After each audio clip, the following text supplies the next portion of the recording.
Bayan ng Diyos, magandang araw po sa inyong lahat. Alam niyo po, nung ako'y diakono pa, nabigyan ako ng pagkakataon na mag-serve sa isang kilalang monsenyor ng ating simbahan. At ang ganda ng kanyang greeting sa kanyang mga parishioners sa misang ito. Sabi niya, bayan ng Diyos, magandang araw sa inyong lahat. Batiin ninyo ang inyong katabi ng mga katagang, salamat sa Diyos at buhay ka pa. At nagtawanan ng mga tao habang binabati nila ang mga taong katabi nila. Pinagninilayan ko ang mga katagang ito, salamat sa Diyos at buhay ka pa. O nga kailangan pala nating pasalamatan ang Diyos sa bawat araw na tayo gumigising pa sa umaga. Kailangan nating pasalamatan ng Diyos na sa bawat araw tayo ay nabibigyan ng pagkakataon na maranasan ang ganda ng buhay, maranasan ang ganda ng sannilikha at maging bahagi ng isang nilikhang ito. Ngunit hindi po dyan nagtatapos ang hamon, sapagkat hindi lang pala natin kailangang pasalamatan ang Panginoon sa araw-araw, kundi pasalamatan din natin ang Panginoon na tayo ay kanyang binigyan ng buhay. Tayo ay binigyan ng biyaya ng buhay na maging bahagi ng isang nilikha. At napakaganda po ng isang komersyal na nagsasabi at nagtatanong, para kanino ka nabubuhay? Or para kanino ka bumabangon? Para bagang tinatanong sa atin, para kanino natin iniaalay ang buhay na ito? Sabi nga nila, ang buhay ay isang biyaya.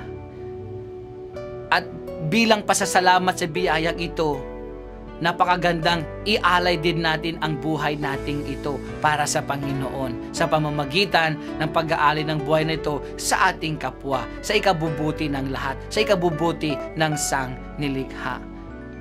Isang hamon ngayong Pasko, sabi nga nila, wala daw Pasko kung wala si Kristo. Ano po ang ibig sabihin nito? Ano po ang hamon nito ngayon sa atin? Kung ang buhay natin ay ating iaalay sa ating kapwa, magagawa po natin ito sa pamamagitan ng pagiging bagong Kristo na nabubuhay mismo sa katauhan ng ating Panginoon. Alter Christus, who acts in persona Christi. Ang ganda pong hamon na ito sa ating buhay. Na ngayong Pasko at sa bawat araw-araw ng ating buhay, tayo ay magiging Kristo sa ating kapwa. Nang sa gayon, maramdaman ng bawat isa ang tunay na diwa ng Pasko, mismo si Kristo.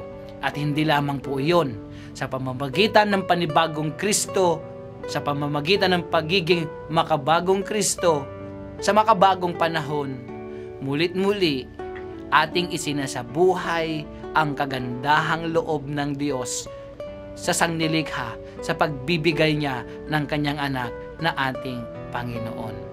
Bayan ng Diyos, napakagandang tanggapin, napakagandang isipin na ang buhay natin ay isang biyaya. Isang hamon, tayo ay maging biyaya sa bawat isa.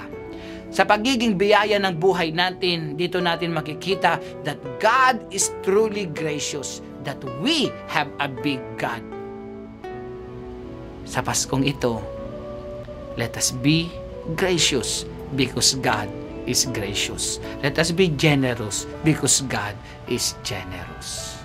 Bayan ng Diyos, hangad ko po ang kaligayahan ninyo ngayong Pasko bilang isang nagkakaisang pamilya. Maligayang Pasko sa inyong lahat.